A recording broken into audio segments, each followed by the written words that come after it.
ഇപ്പോൾ രാജ്യത്തിന് വേണ്ടി സംസാരിക്കുന്ന ആരാണെങ്കിലും, അതായത് ഏത് പാർട്ടിയാണെങ്കിലും, അത് കമ്മ്യൂണിസ്റ്റ് പാർട്ടി, കോൺഗ്രസ്, BJP, വേറെ പോപ്പുലർ ഏത് പാർട്ടിയാണെങ്കിലും, എനിക്കിതിൽ വർക്ക് ചെയ്യുന്ന എല്ലാവരും, അല്ലെങ്കിൽ പ്രവർത്തിക്കുന്നത്, രാജ്യത്തിന് വേണ്ടി പ്രവർത്തിക്കുന്ന എല്ലാവരോടും എനിക്ക് ബഹുമാനം മാത്രമേ ഉള്ളൂ.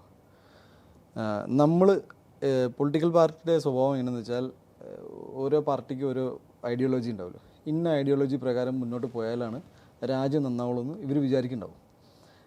എനിക്കും അങ്ങനെയുണ്ട്. ഞാൻ വിശ്വസിക്കുന്നത് നാഷണലിസ്റ്റ് ഐഡിയോളജിയാണ്. രാജ്യത്തിന് വേണ്ടി ആര് സംസാരിച്ചാലും നമ്മൾ അവരുടെ കൂടെയാണ്. ഇതാണ് എനിക്ക് രാജ്യം കഴിഞ്ഞിട്ടുള്ളൂ എല്ലാം.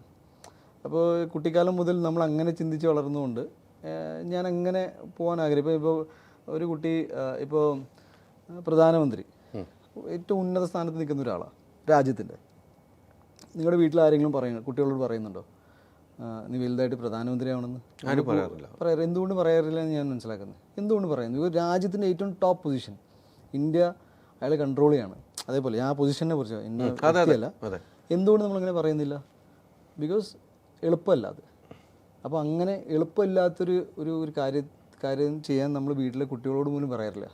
ആ സമയത്ത് എനിക്ക് ഇത്തരം കാര്യങ്ങൾ ചെയ്യാനുള്ള ഒരു എന്താ പറയുക, ചിലപ്പോൾ ഉണ്ണിമുഖനെ പോലെ ഒരാൾക്ക് അങ്ങനെ പറ്റുവാണെങ്കിൽ അങ്ങനെ പറയും. ഞാനത് കോംപ്ലിമെൻ്റായിട്ട് എടുക്കുന്ന കേട്ടോ.